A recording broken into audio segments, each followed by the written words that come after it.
Hi everyone, Mike back with another video in our Tech Tips series. There isn't a day that goes by where our team is not asked, what are the benefits of Microsoft 365, or as some in the business world still call it, Microsoft Office 365.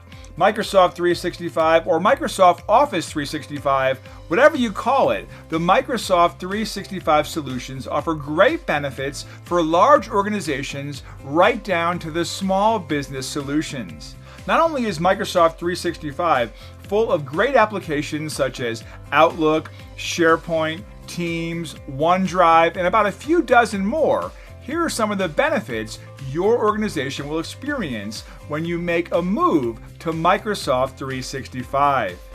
You have the ability to work from anywhere, anytime, and on any device. Work from your office, your home, the coffee shop down the street, or the other side of the globe. Use your desktop, laptop, tablet, or smartphone and do it all in a highly secure manner. What you work on follows you. Yes, start a document on your desktop at the office and finish it at home. You're no longer tied to your desk. Your work follows you wherever you are.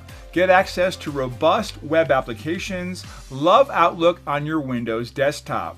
You'll also get the same experience using Outlook's web version. There are many benefits to Microsoft 365. If you want to know more, get in touch with our team today and learn how your organization can see all the benefits of today's modern workplace built on the Microsoft 365 solution.